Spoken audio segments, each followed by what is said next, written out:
Usted está escuchando Debate Radio, el programa de opinión y análisis del fin de semana, con los periodistas Luisa Moncada, Gilberto Rogel y Oscar Vigil. Todos los domingos a las 11 de la mañana, hora de Toronto, Canadá, en el 91.9 Ondas FM y en las redes sociales de Debate Toronto.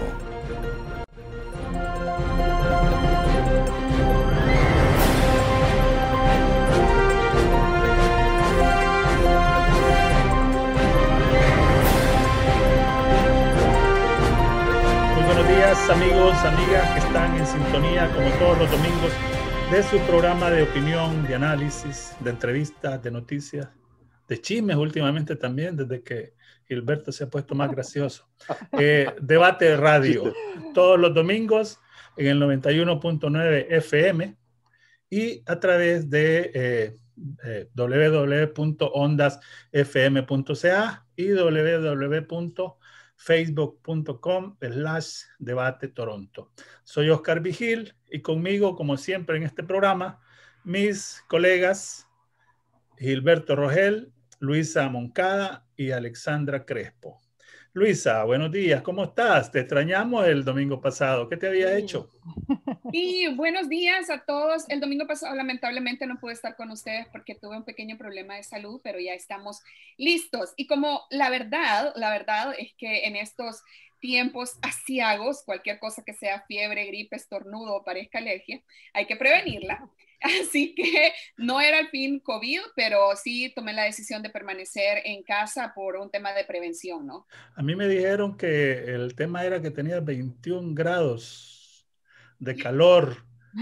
El día estaba muy bonito para estar en el estudio, me dijeron, queremos ir al parque. Las malas lenguas. No, pasé encerrada y en cama todo el fin de semana, lamentando el buen clima que hubo y que no lo pude aprovechar. Alexandra, ¿cómo estás? Bienvenida. Buenos días a todos nuestros amigos y amigas que nos acompañan como siempre todos los domingos. Pues sí, aquí estamos una vez más y qué bien que Luisa se haya recuperado y esté nuevamente con nosotros. Gracias, los extrañé. Sí. Te creemos. Sí, los estuve viendo y ustedes tienen que decir que es cierto porque les estuve comentando durante todo el programa. Tienen que decirlo. Gilberto decía que tenías que hacer una conexión para ver dónde estabas, decía. Sí, me llamó Alexandra, me hizo una videollamada y salía en pijama, ¿sí o no? Sí, me consta.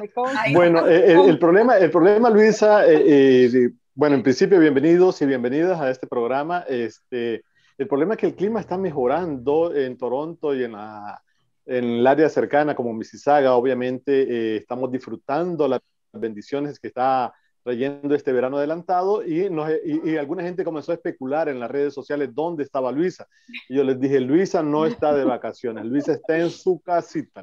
En pijama, en cama, como buena enferma recuperándome. Claro, totalmente. No, agradecerles la sintonía a cada uno de ustedes. Decirles que en este programa pues no se van a aburrir para nada. Tenemos dos temas que son extremadamente importantes y para eso le doy paso de nuevo a Oscar para que nos introduzca en estas temáticas. Gracias, Gilberto. Hoy vamos a hablar, como les habíamos anunciado el domingo pasado, sobre las elecciones en Perú y en Ecuador. En Perú, que es primera vuelta, y en Ecuador, que es la segunda. Ya vamos a entrar a conversar un poco más en detalle de eso. En el momento que estamos conversando, pues la gente está yendo a votar. Aquí en Toronto también los peruanos y los ecuatorianos, o los canadienses de origen peruano y ecuatoriano, están en los centros de votación en estos momentos. Pero vamos a hablar en un momento de eso. Antes quisiera retomar lo que dijo Luisa. Luisa decía que tuvo un poco de fiebre y prefirió mejor proteger a los demás en caso de que ella estuviera con algún problema de salud de los que ya conocemos. Y realmente esa me parece que es la actitud correcta que los que podemos hacer debemos de hacer. Sobre todo, la más responsable y sobre todo en estos momentos en que estamos en la cresta probablemente de la tercera ola, ¿no? Y yo creo que ese es uno de los temas de esta semana que nos tiene preocupados, quizás, para ocupar la palabra, ¿no? Realmente, Alexandra, ¿qué sabes vos de esta crisis en la que estamos entrando, no solo en Ontario, prácticamente a nivel de todo el país? Sí, pues les comento, amigos y amigas, que el gobierno de Doug Ford declaró estado de emergencia y emitiendo una orden de quedarse en casa. Esto sucedió ya desde el jueves, sería de la medianoche, y esto quiere decir que se requiere que todos los habitantes de Ontario se queden, por favor, en casa. Bueno, claro que sí, esto tiene excepciones para lo que son fines esenciales, como el ir de compras, para lo que es comida, acceder a servicios de atención médica, también realizar, los que no pueden realizar su trabajo de forma remota, y también se puede salir a hacer ejercicio siempre y cuando sea cerca de casa y solo con aquellos que viven con uno.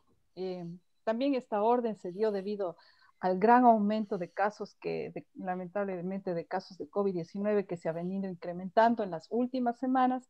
Y, por ejemplo, solo el día viernes se informó más de 4.000 nuevos contagios, por lo que el promedio de 7 días subió a 3.256.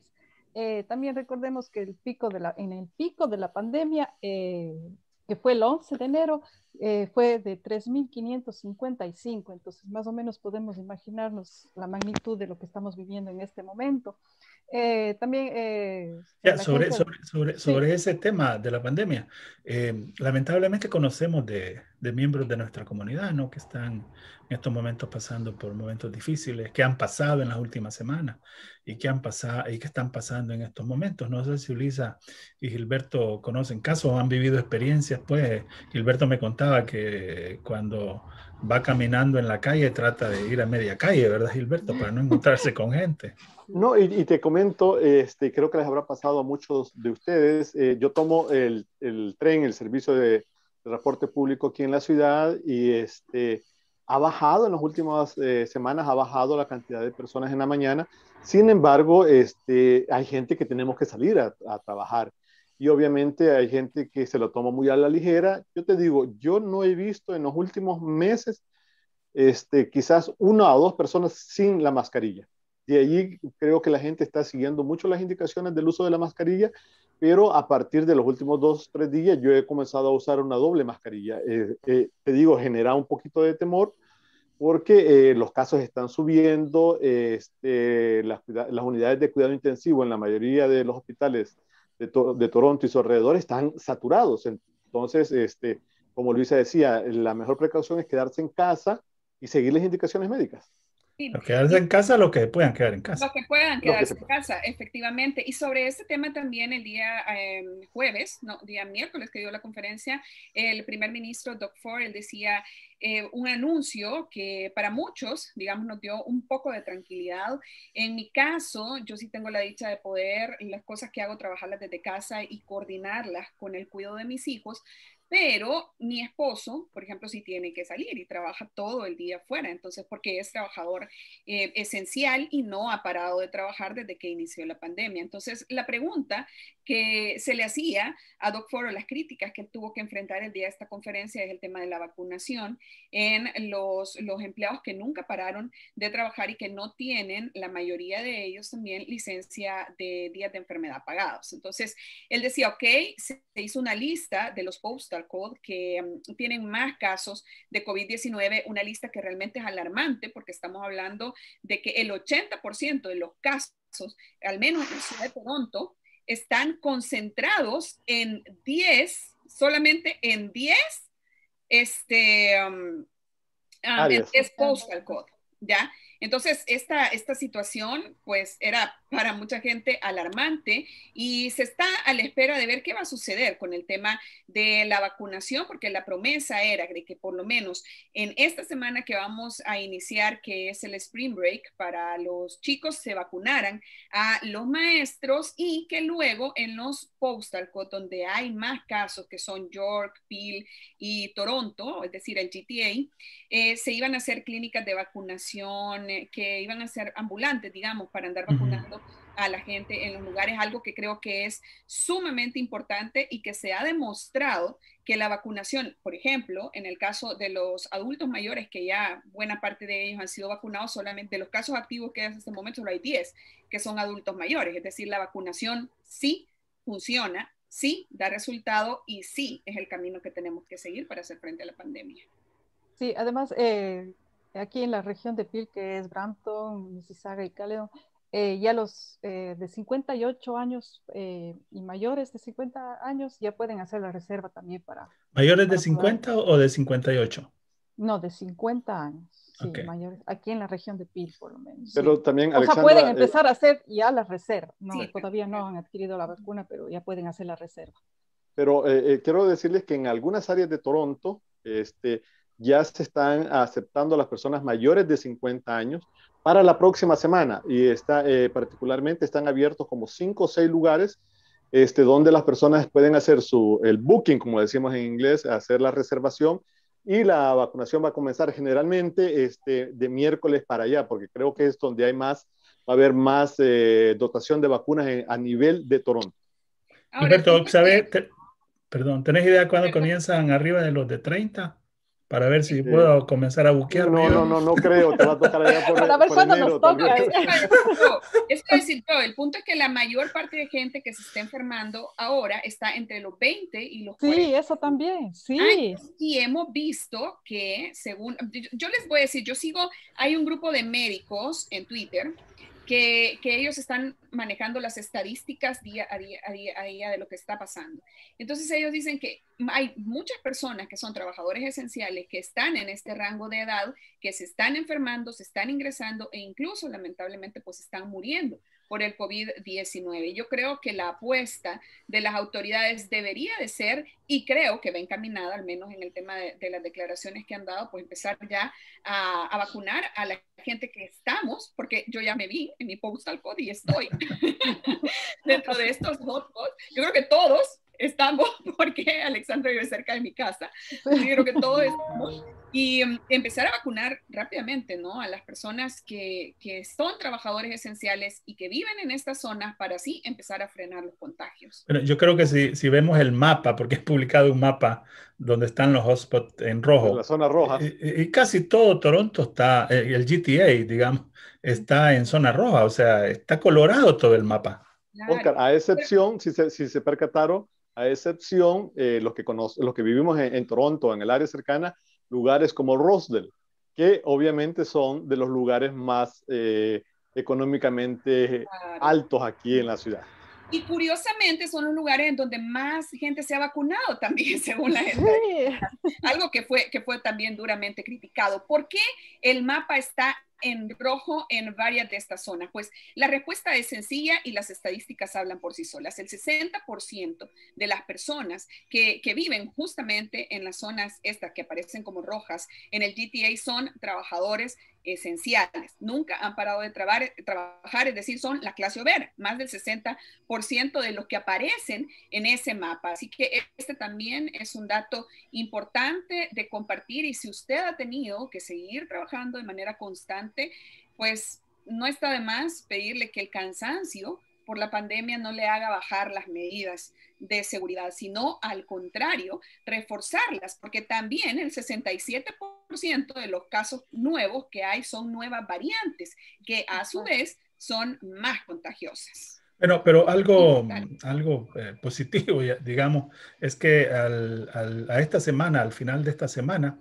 tenemos un poco más del 17% de la población canadiense que ha sido vacunada.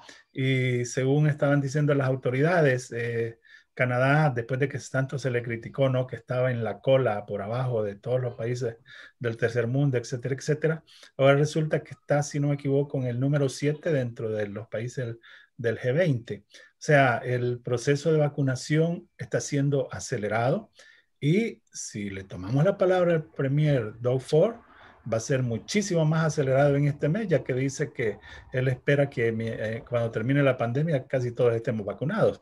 Y yo creo que es posible, pues, porque así como va, que es bajando la edad y abriendo más espacio para las vacunaciones, yo creería que muy pronto vamos a estar todos o la mayoría vacunados. Claro, lo que se propone el gobierno de Ontario es hasta finales de junio tener ya a todos los mayores de 18 años vacunados. Ya, o sea, entramos siquiera nosotros. Con la primera dosis, o sea, aquí no nos salvamos. Entramos nosotros, Alexandra. Entramos porque entramos. Sin lugar a dudas.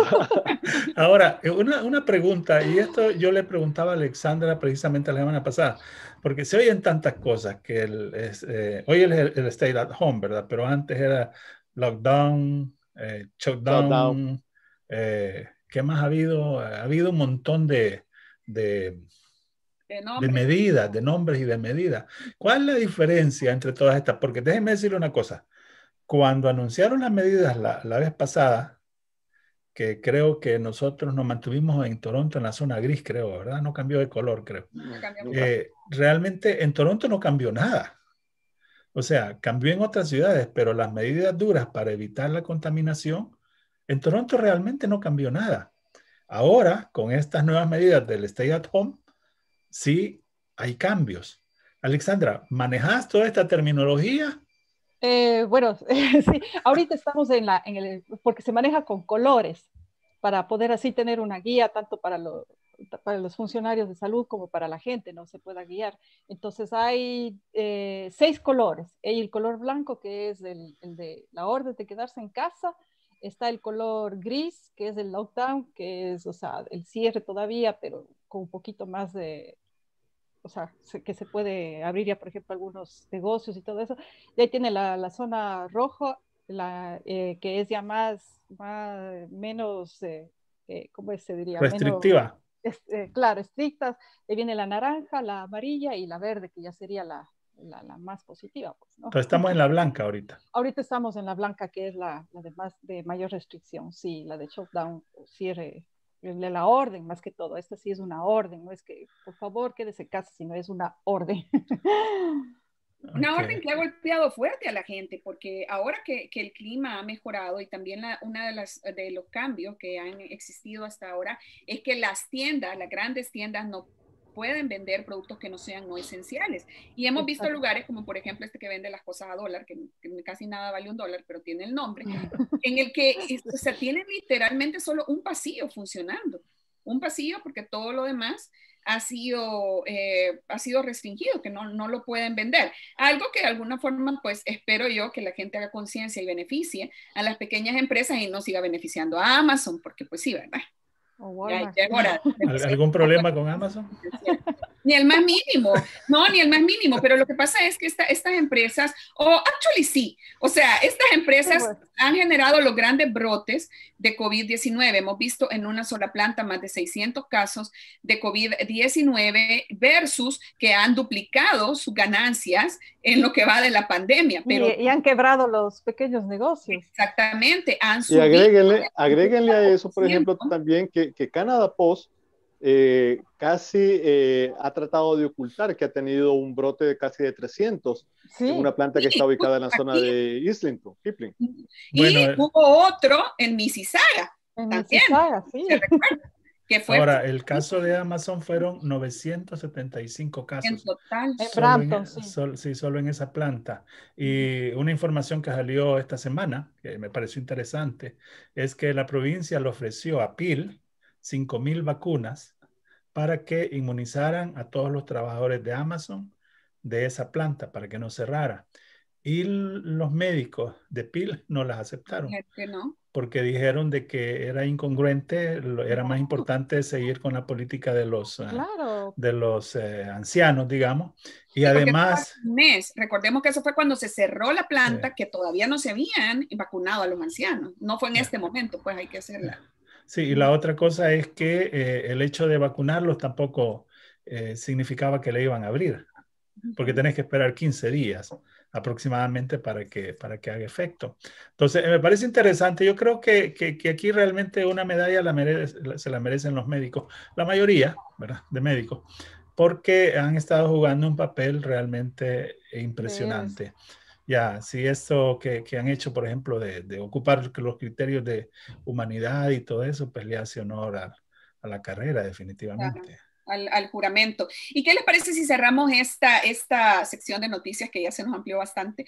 Hablando de una encuesta sobre la aprobación que han tenido los diferentes premier en las diferentes provincias. Esta encuesta salió el día viernes, es de la casa encuestadora de Angus Ray, y me llama la atención que casi que todos los premier han bajado por cómo han hecho frente al tema de la tercera ola.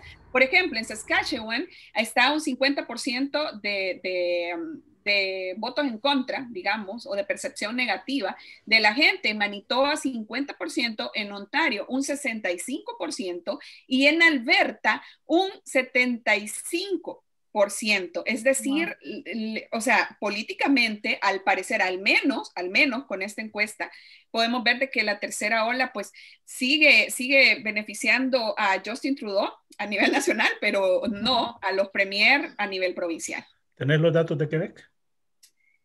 Solamente tengo estos de entrada, vamos a ver, lo voy a buscar. Porque lo interesante de Quebec es que en Quebec ha sido una de las provincias que ha tenido una de las fatalidades más grandes, sobre todo en los hogares de ancianos. Ustedes se acuerdan, ¿no? Que tuvo que llegar el ejército incluso a ayudar. Sin embargo, el premier tiene una alta aprobación. Sí, todavía. Sí, tiene 52%. De muy buena aprobación, tiene un 30% de una aprobación justa, digamos, o sea, la gente dijo que les parecía justa la forma en la que él ha trabajado, y solamente un 17% de muy pobre. Ya, ok, pero no vamos a cerrar con ese tema, Luisa, porque hay otro tema que es fundamental, y es el tema de las convenciones políticas. Más políticas. Los últimos días de la semana se realizaron dos convenciones. La Convención Nacional del NDP y la Convención Nacional del Partido Liberal. Entiendo que Gilberto le dio seguimiento a este tema. ¿Cómo ha estado las cosas? Oscar, Luisa y Alexander, también para nuestros amigos que nos ven y nos escuchan en diversas partes. Y quiero enganchar lo que Luisa decía con esto de las convenciones, porque Quebec es un punto importante. Pese a que el premier tiene un alto nivel de aceptación, los números están diciendo que el Partido Liberal a nivel federal se perfila para dar un tremendo golpe en unas posibles, si estamos en eso, unas posibles elecciones a nivel federal que todavía no se definen. Gilberto, déjame decirte algo. O sea, una de las cosas que nuestros oyentes deben de tener claro es la diferencia importante que hay en Canadá entre lo que es la política provincial y la política federal. El hecho de que un partido político, por decir el NDP, pongámoslo, vaya punteando bien a nivel nacional, no significa que va a puntear bien en las provincias específicamente. Entonces, o a la inversa, exactamente, sí. Porque el mejor ejemplo es British Columbia, donde tienen un premier NDP, pero no suma los números a nivel federal para que el líder, como hoy con esto estamos hablando de las dos convenciones, pueda figurar como una posible alternativa de poder a nivel Canadá. Y lo están diciendo una cantidad de encuestas donde siguen ubicando, como Luisa lo mencionaba hace un instante, que el Partido Liberal y su líder, Justin Trudeau, siguen a la cabeza de la preferencia de la población. Y esto tiene que ver con el manejo que ha hecho el Partido Liberal, el gobierno federal, del tema de la pandemia. Recordemos la ayuda económica que dieron 8 o 9 meses atrás y el tema de la cantidad de vacunas que siguen llegando. Entonces, eso le está sirviendo hoy al Partido Liberal para ubicarse adelante y es lo que están manejando en esta de su convención virtual que han tenido. Y por el otro lado, el partido del NDP, curiosamente, parece que le están haciendo el favor al Partido Liberal en cederle el paso porque en una lista de propuestas que presentaron como posibles a discutir, presentaban unas cosas increíblemente locas y cualquiera que conoce un poquito de política o lee dice, están perdidos, lo que están haciendo es cediéndole el paso a Justin Trudeau. Y adicional, es el otro partido que tuvo la convención en días anteriores, el Partido Conservador, sale como dirían la palabra en japonés, haciéndose un harakiri, donde sus afiliados dicen que no hay una cuestión llamada cambio climático. O sea, le están como sirviendo en bandeja de plata o de oro al Partido Liberal continuar, insisto, en unas posibles elecciones que podría darse a mediados de este año. Ahora sí, te voy a decir que los conservadores están mal, es decir, han bajado. Eso todos lo sabemos. No, pero es que a mí me sorprendió ver los números, porque, o sea, no, y con esto no quiero decir que el NDP esté bien, es decir, que los conservadores están casi tan mal como el NDP. O sea, les ha ido muy mal. Los números están diciendo, por ejemplo, que Justin Trudeau en los últimos 4 o 5 meses ha subido de casi 4 a 5 puntos. El Partido Conservador se mantiene como en 27, que no se ha movido, y el partido NDP maneja los mismos números, un 18, 19%. O sea que no ha ganado nada el NDP en este último año. Sí, por eso te decía, no es que esté bien el NDP, es que los conservadores casi están tan mal como el NDP, o sea. Sí, yo creo que las 3 convenciones han sido interesantes, y la diferencia, como mi interpretación es que la diferencia es que fundamentalmente el Partido Conservador tuvo una convención en la cual trataban de limar asperezas internas y de llegar a acuerdos internos. Pero le salió peor. Ya, sí, lo cual, bueno, se pusieron de acuerdo en muchas cosas, pero no se pusieron de acuerdo en unas que fueron las que saltaron por los aires en los medios, ¿no? El NDP en realidad, en teoría, no tenía grandes temas para estar en contra, porque todo el mundo está en general de acuerdo, salvo con lo que dice Gilberto, pues que hay cosas que tal vez son un poco, no sé si la palabra es extrema, pues que no necesariamente todo el mundo la irrealizable, pasa, diría yo lo diría irrealizable. O sea. Pero igual, o sea, tenían cosas que resolver entre ellos. Y en cambio, el Partido Liberal, ellos están como felices, ¿no? Todo está bien, las vacunas están llegando, Trudeau mantiene un discurso perfecto en los medios. Cohesionador, así es. No se pelea con nadie. Para no ir a hablar sobre el tema de We Charity. Para nada. No se pelea con nadie, no le responde a nadie. Algunos premier lo critican, algunos premier lo están criticando, y él como que sin nada. Algunos periodistas en las conferencias lo presionan, y de una forma bastante fuerte, y Trudeau como que sí, nada, o sea, y ese es el mensaje de liderazgo, de estadista, que las personas ven, porque la gente no ve las conferencias de prensa, la gente ve los clips, las noticias, y los clips, las noticias, lo que reflejan es un Trudeau muy, muy estadista, muy buscando la paz, la armonía, sí, la evolución de la sociedad. Y sobre todo, Oscar, a diferencia tanto del Partido Conservador, que ha hecho públicas sus diferencias internas, Justin Trudeau no tiene a nadie con quien pelearse internamente. Ahora ya no. Claro, por ahora, ¿verdad?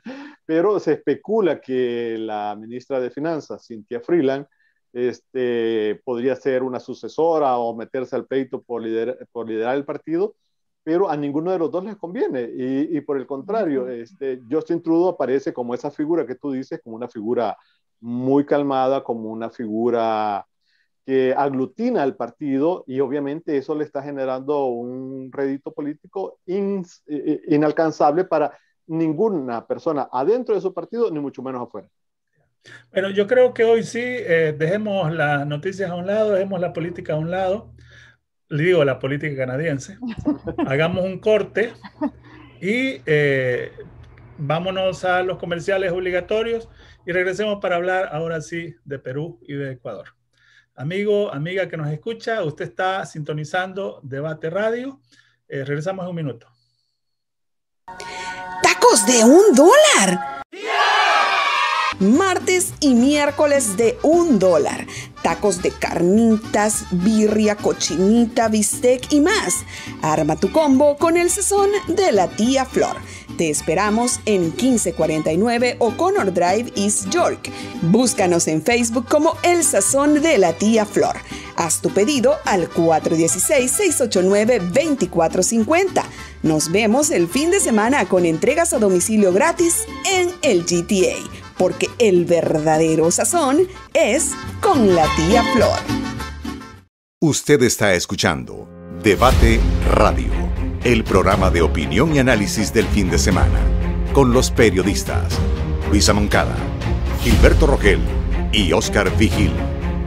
Todos los domingos a las 11 de la mañana, hora de Toronto, Canadá, en el 91.9 Ondas FM y en las redes sociales de Debate Toronto.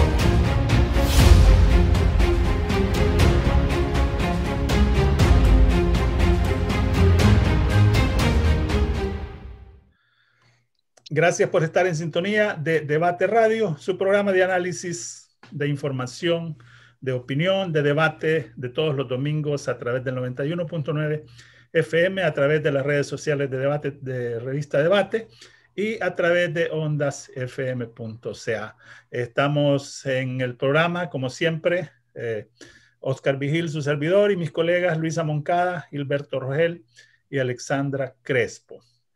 Vamos a hablar, decíamos, en este programa sobre elecciones en América Latina. Y vamos a comenzar con Ecuador. Y para que nos hable de Ecuador, le vamos a ceder la palabra a Alexandra. Alexandra, contanos, ¿cuál es la situación en Ecuador? Dale un panorama a nuestros oyentes sobre qué es lo que ha pasado y qué es lo que está pasando hoy domingo. Pues sí, hoy son las elecciones ya de segunda vuelta en Ecuador y están participando por el partido progresista de izquierda, Andrés Arauz, que es economista y que tiene una trayectoria en lo que es el servicio público, fue asesor de política financiera en el 2007 y fue ministro de coordinador de política económica también durante el gobierno de Rafael Correa. Y por otro lado, Andrés Arauz también participa por la unión, el partido de él se llama Unión por la Esperanza, que es la unión de los movimientos progresistas en el Ecuador. Y también está por la derecha el Guillermo Lasso. Representa a dos partidos políticos de extrema derecha, como es el Partido Social Cristiano, que su líder es Jaime Nebot, y también está el partido que él mismo fundó, Guillermo Lasso, el partido Creo. Los dos están, se ven las encuestas que están prácticamente parejos, ¿no? Hasta hace unas 2-3 semanas, Arauz tenía una ventaja de un 7-8%, pero en las últimas semanas, sinceramente, no sé qué pasó en la campaña política, no sé, pero la ventaja de Arauz disminuyó el porcentaje, más o menos ahora tiene, por ejemplo, Guillermo Lasso está en un 48% y Andrés Arauz está en un 52%. Ahora, ¿qué papel jugó? Hay que recordarle a nuestros amigos que en las elecciones, en la primera vuelta, prácticamente había varios candidatos, pero prácticamente eran 3 candidatos, ¿no? Arauz, Lasso y el del partido. Yacu Pérez, el del movimiento Pachacuti de los indígenas. Ya, y que en el recuento de votos Arauz salió con el casi el 33%. 33%, sí. Y en el segundo lugar se lo pelearon Lasso con... A ver, contanos, explicarle a nuestra audiencia cómo fue. Sí, estuvo en segundo lugar Yacu Pérez, como le dije, del movimiento Pachacuti, del movimiento indígena, y estuvo Guillermo Lasso. Lo malo fue que la presidenta del Consejo Nacional Electoral salió y dijo que no dijo que había un empate técnico, sino dijo que Yacu Pérez llegó a la segunda vuelta. Y esto fue un error muy grande, porque eso es cuando ya se contaron todos los votos, se vio que había una diferencia más o menos de un 0.50% así, de diferencia. Entonces, el movimiento indígena y Yacu Pérez protestaron diciendo que no, que se hizo fraude, y hasta este momento sigue con eso, ¿no? Que hubo fraude y que está diciendo a todos los indígenas y a todos los que votaron por él que vayan a un voto nulo. Entonces, y sobre eso, los números están diciendo que fue una diferencia de cerca de 3.500 votos, si no me equivoco, Alexandra. Sí. Y releyendo y leyendo mucha de la información que está saliendo de Sudamérica, se queda claro que la figura, para aquellos que le han dado seguimiento, la figura de Rafael Correa sigue siendo muy importante. Y porque lo están asociando a Arauz, un joven, realmente un joven de menos de 40 años, con una carrera política muy corta, como un seguidor de Correa, y que Correa es el que va a determinar los rumbos de la política en el país. ¿Qué es lo que tú sabes? ¿Cómo se entiende esto al revés? Claro, bueno, esa es la campaña que ha hecho Guillermo Lazo, ¿no? De que el que va a gobernar es Rafael Correa, pero realmente lo que ha dicho Rafael Correa desde hace 4 años, cuando dejó ya su puesto de presidente, dijo que él ya no quiere estar vinculado con la política, que él lo que quiere es estar con su familia y descansar, y ya no quiere saber lo que es involucrarse en la política. Pero pues nadie cree esto, ¿no? Piensan que parece que nadie le cree. Y parece que, o sea, lo que dicen que él es el que va a gobernar y no es, y le dicen que Andrés Arauz es su títere o su llaverito. Entonces, la gente eso es lo que está temiendo, ¿no? Pues, o sea, los odiadores, como se dicen a los anticorreístas.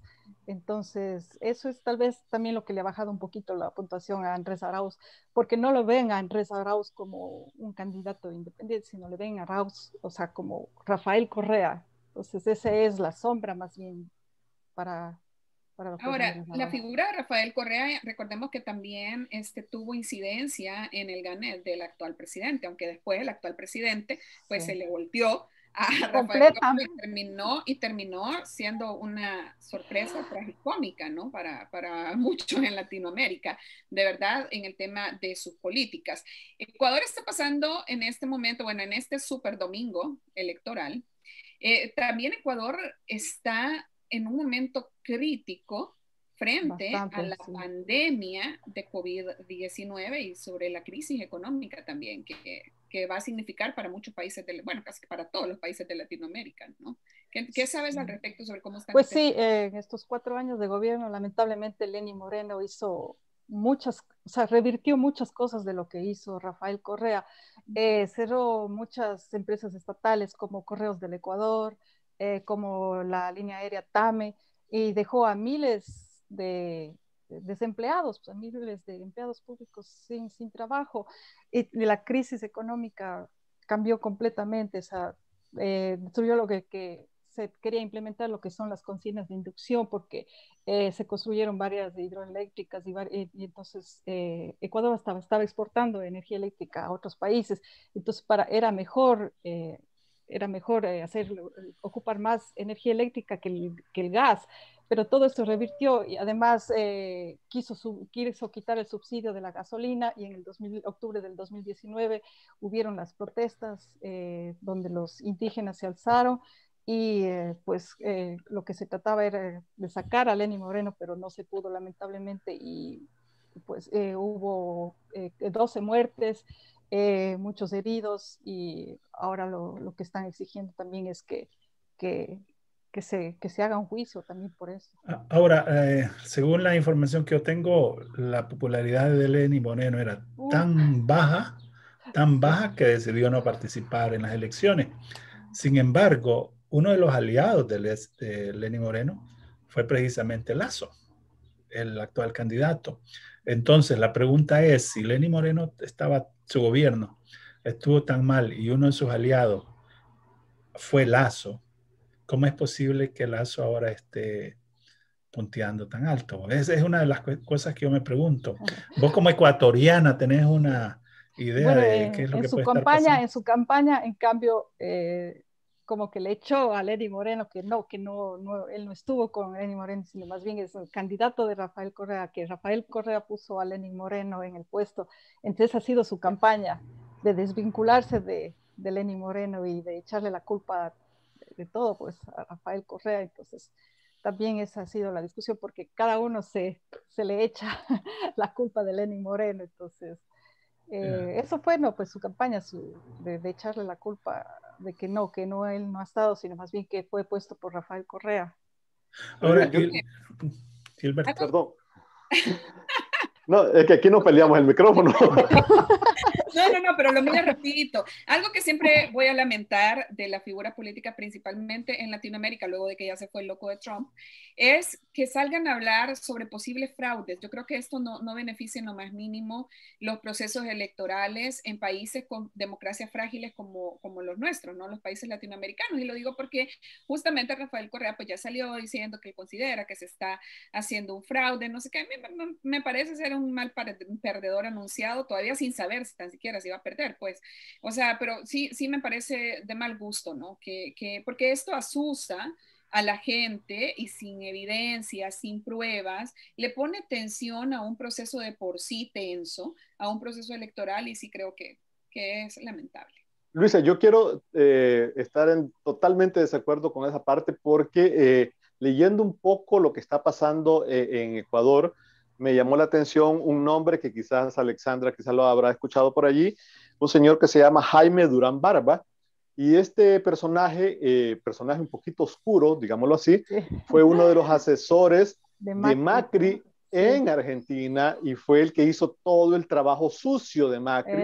Y cuando Macri estaba, que nadie daba un 5 por él, Durán Barba lo hizo alcalde y luego lo hizo presidente. Y ha estado vinculado en juicios para mucho las palabras de moda hoy, de trolear a mucha gente. Entonces, este personaje ha estado vinculado con ese tipo de área de hacer campañas oscuras en torno a muchos políticos. Y entonces, en las últimas semanas, Durán Barba se conoció, es asesor de campaña de Lasso. Y entonces salió diciendo hace un par de días que él estima que Lasso va a ganar por aproximadamente un 5%. Cosa curiosa, porque si vemos los números y la política, si lo fuese tan transparente, diría que Arauz debería haberse aliado con Yacu porque son, digamos, cercanamente aliados, digamos así, en contra de Lasso, que es un banquero que representa el capital político ecuatoriano que siempre ha estado totalmente alejado de las clamores populares. Entonces, el punto está que cuando se dice que va a ganar Lasso por un 5%, y cuando hubo irregularidades claves para que Yacu quedara en tercer lugar, no está de mal pensar que algo está pasando allí. No sé cómo lo ves vos, Alejandro. Sí, pues eso mismo, este señor Barba tiene una trayectoria bastante oscura, como usted dijo, y ha jugado bastante sucio en la campaña de Lasso. Y por eso es lo que digo que nos sorprende que en estas dos últimas, creo que dejó todo lo oscuro para lo último, ¿no? Entonces, creo que eso fue lo que hizo que disminuyera, o sea, que más o menos emparejara un poco o redujera, más bien dicho, el porcentaje entre Arauz y Lasso. Entonces, eso tiene mucho que ver, como usted dice, y por ejemplo, están utilizando una encuestadora que se llama Cedatos, que le da la ganancia y que siempre le ha dado la ganancia a Guillermo Lasso, entonces, que también sirve para la confusión, pues. Y también, por otro lado, como se dice, los indígenas totalmente en contra de la derecha, siempre han estado en contra de la derecha, y más aún después de lo que pasó en octubre, que cuando ellos salieron a las carreteras y todo eso, Jaime Nebot, el líder, como dije, del Partido Social Cristiano, prácticamente les humilló y les insultó y les dijo que se queden en el páramo, algo que ellos no perdonan. Entonces ahora es difícil de entender por qué los indígenas no quieren aliarse con Andrés Arauz y prefieren incentivar al voto nulo. Lo que sí, el presidente de la CONAIE, que es uno de los movimientos indígenas, Jaime Vargas, él sí está apoyando a Andrés Arauz, pero todavía faltan otros movimientos indígenas. Veamos qué sucede este domingo. Pero vos que conoces el sistema, ¿crees que existe posibilidad de fraude, Alexandra? Te digo porque es que realmente, a ver, discúlpame, Gilberto, pero si hablamos de campañas políticas sucias, ¿dónde hay limpias? Pues, o sea, claro, hay entre sucias y más sucias. De acuerdo. Pues, hay sucias y más sucias, totalmente. Bueno, en la primera vuelta se vio que todo estaba bien, ¿no? O sea, habían algunas papeletas que tenían sus inconsistencias, que es lo normal, pero fraude no se vio, entonces... Claro, las irregularidades fueron al momento del conteo. Claro, más las inconsistencias de las papeletas, lo que sí van a haber muchos observadores extranjeros, entonces esperemos que eso también, y también los observadores de los diferentes partidos políticos van a estar ahí pendientes. Como dicen en el fútbol, el partido no termina hasta que termina. Faltan muchas horas todavía para que los ecuatorianos y peruanos vayan a votar. Entonces veremos al final del día qué es lo que pasa y en las próximas horas si hubo o no hubo fraude, etcétera, etcétera, etcétera. Amigo, amiga, el próximo domingo vamos a tocar brevemente los resultados, particularmente de Ecuador, pues porque en Ecuador se juegan posiciones, se juega un puesto bastante importante, no solamente para los ecuatorianos, sino que también para toda la región andina y latinoamericana. Vamos a ir a otro breve corte y regresamos para hablar sobre Perú. No nos cambie, recuerde, estamos transmitiendo en el 91.9 FM y en ondasfm.ca y en facebook.com/debate Toronto. Su programa Debate Radio. Regresamos en un minuto.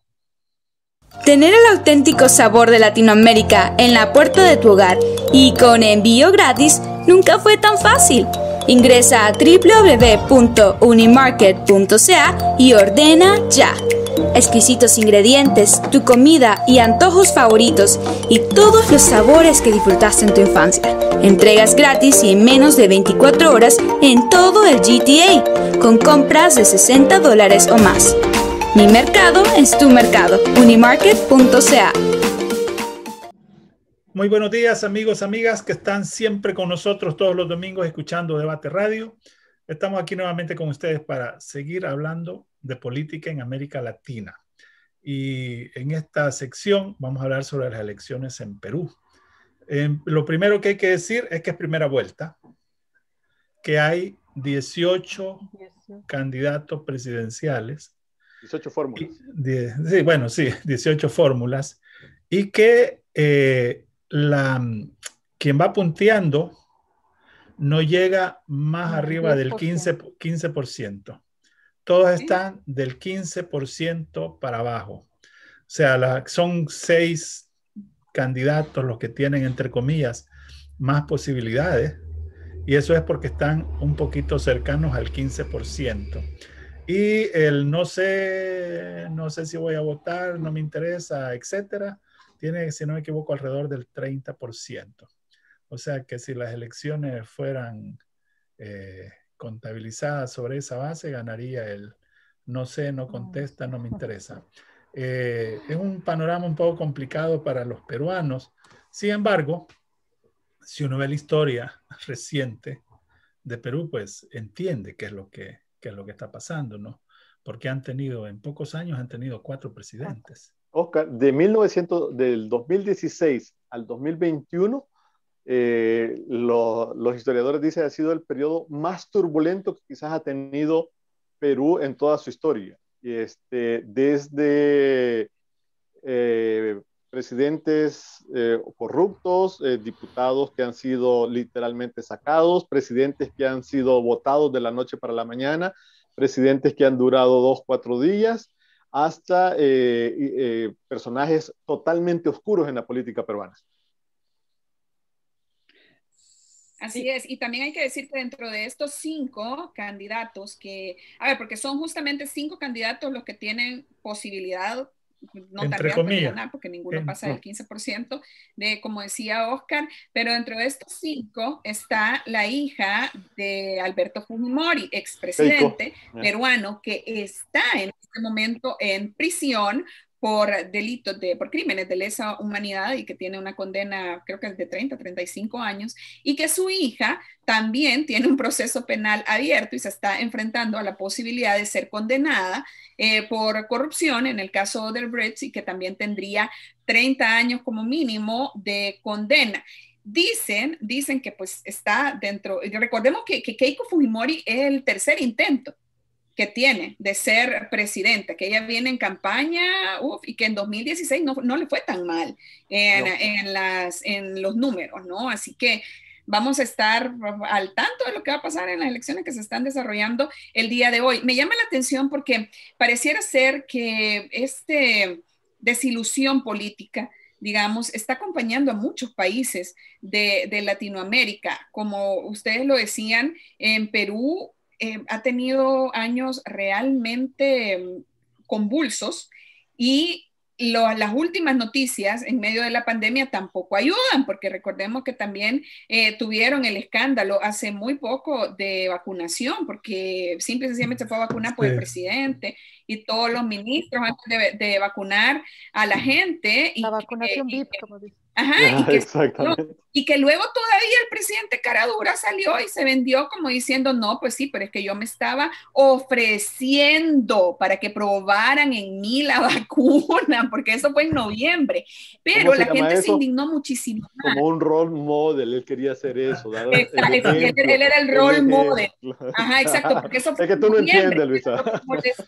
Exacto. Lo que le molestó más a la gente es que todavía hizo la pantomima de ir que se iba a vacunar en cadena nacional y todo cuando se inició, digamos, formalmente la vacunación en marzo de este año, y resulta que el tipo ya estaba vacunado en las 2 dosis, no en una, y que vacunaron, bueno, hasta el chofer de los ministros, pues, para que no anduvieran con ellos con la posibilidad de contagiarse. Y esto, pues, sin duda alguna, ha hecho que también la gente tenga más apatía política en un país en el que es obligación ir a votar, que es otra cosa que hay que ponerlo. Sí, vos estás hablando de Martín Vizcarra. Exacto. Y es un hombre muy conocido en la comunidad peruana de Canadá, en la peruana de Canadá, porque fue el embajador de Perú en Canadá, y precisamente él estaba como embajador aquí cuando lo eligieron presidente, cuando le llamaron para ser cuando presidente. Lo llamaron, claro. Sí, cuando le llamaron para ser muy conocido.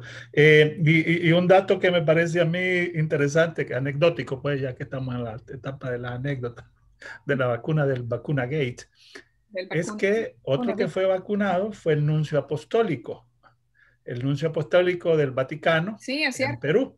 Y la razón que él dio para que lo vacunaran es porque él era miembro de la comisión de ética, creo ética, de una comisión de ética. Entonces, como él era miembro de la comisión de ética, por eso lo vacunaron. O sea, qué contradicción más terrible, ¿no? Siendo miembro de la comisión de ética y participe en el vacuna gate. O sea, sí, también hay que decir que la pandemia... Y se justifica, además, con eso. La pandemia ha golpeado durísimo también al Perú, ha sido uno de los países más afectados después de Brasil. Entonces esto también es lo que ha causado una decepción y una apatía a los peruanos. Recordemos también que el presidente en 2016 fue Pedro Kuczynski, y a él lo sacaron en el 2018 y lo pusieron a Martín Vizcarra. Martín Vizcarra estuvo del 2018 al 2020 y también lo sacaron por todo esto de corrupción. Y llegó Manuel Merino, que estuvo creo que 5 o 6 días. Algo así, 5 o 6 días. Sí, y ahora está si no más, es Francisco Sagasti, creo que sí. Yo creo que vamos a darle un premio al que se acuerde de los nombres de los últimos presidentes de Perú. Pero, ojo, hay una cosa que sí es importante, y creo que dentro de todas esas cosas que no son tan buenas, se perfila una mujer con unas posibilidades reales. Verónica Mendoza, de 40 años, que fue ex primera dama, si no estoy... no, creo... Déjame ver. No, creo que no. Google nos tiene que... Bueno, ok, seguí contando y nosotros verificamos. No, Verónica Mendoza, una mujer de 40 años, nada vinculada con las élites políticas. Su papá me parece que es un filósofo, su mamá una profesora, y entonces el punto está que esta mujer ha llamado la atención de los sectores populares por su mensaje claro, transparente, y se perfila con reales posibilidades. Si no me equivoco, la última encuesta, y lo pueden confirmar ustedes, le está ubicando entre un tercero o un cuarto lugar, detrás de Johnny Lescano, que otro político tradicional dentro de Perú. Pero, insisto, es una cosa interesante porque, si ustedes ven, no hay ninguna mujer presidenta en toda Latinoamérica. Hubo años atrás Michelle Bachelet en Chile, pero de ahí no hemos tenido Cristina Fernández en Argentina. Lula, en Brasil Dilma. estuvo Vilma en Brasil. Dilma Rousseff. Pero no estabas tan equivocada, no fue primera dama, fue ex congresista. Estuvo en el exacto. Ajá, ex congresista.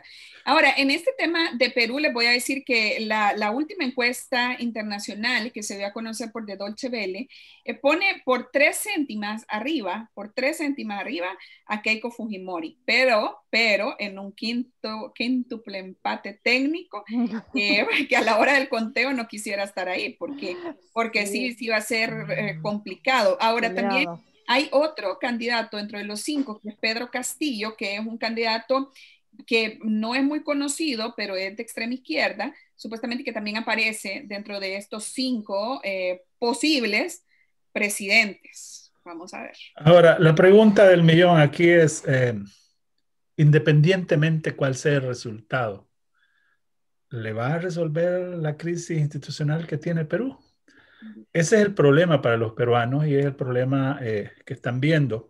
Sin embargo, pues obviamente hay que intentar resolver las cosas, hay que ir a votar y aprovechamos para decirles a nuestros amigos ecuatorianos y peruanos que vayan a los centros de votación. Ojo, que la provincia les dio permiso para que hicieran la votación, o sea, a pesar de todas las medidas que hay, los 2 consulados de aquí de Toronto por lo menos tienen autorización para participar, no sé si para realizar las elecciones. ¿Sabe, Oscar, dónde la dirección de dónde pueden ir a votar, tal vez? Sí, claro, la tengo, te la voy a dar en este momento, para que amigos que están escuchándonos vayan a ejercer su sufragio, pero hay autorización, que es lo más importante. Si es que no le tenga miedo, cuídese, tome las medidas, mascarilla, distancia, intente resolver los problemas de su país.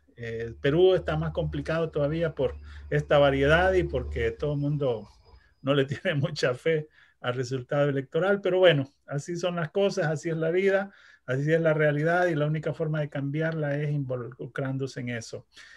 Vamos a cerrar porque ya el tiempo es nuestro peor enemigo y vamos a darles, como siempre, medio minuto de fama cada uno. Vamos a comenzar con Luisa, pues, para que no se sienta discriminada. La dirección del consulado 67 John Street, número 900. Acá no es en el consulado. No es en el consulado. Ah, bueno. No, por eso mismo.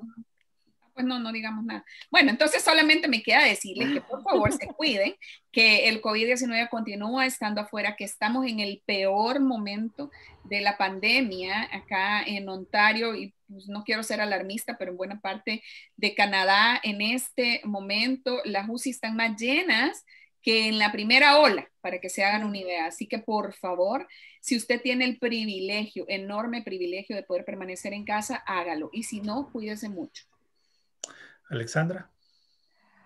Pues yo quiero pedirles a mis compatriotas ecuatorianos que piensen muy bien antes de decidir su voto, lean, infórmense de cada uno de sus candidatos, no solo escuchen en redes o lean en redes sociales, sino infórmense bien para que puedan escoger el que necesitamos. Ahora sí, el Ecuador necesita un buen presidente para sacarle de donde está, así que por favor, y cuídense mucho. Gilberto. Muchas gracias, Oscar. Muchas gracias a nuestros amigos y amigas que nos han favorecido con su audiencia este domingo. Decirles que estamos quizás caminando hacia el camino correcto. Esta semana va a haber más vacunación en todo el área de Toronto y en el GTA.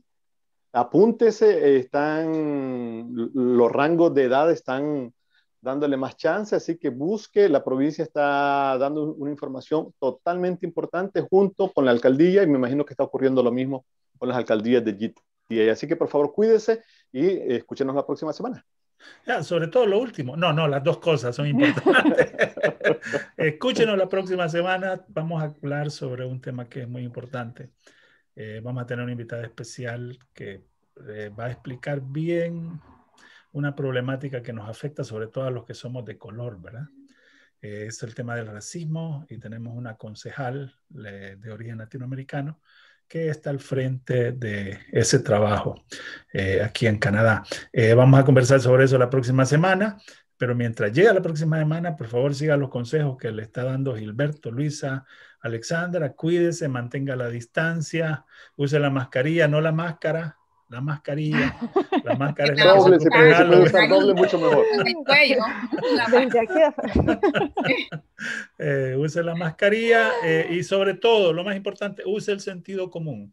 O sea, que es el más común de los, no necesariamente el más común de los sentidos, dice un amigo. Use el sentido común, tomen las precauciones y nos escucharemos el próximo domingo, siempre a las 11 de la mañana. Gracias nuevamente, Luisa, Alexandra, Gilberto. Un placer compartir con ustedes, camaradas. Hasta luego. Hasta luego.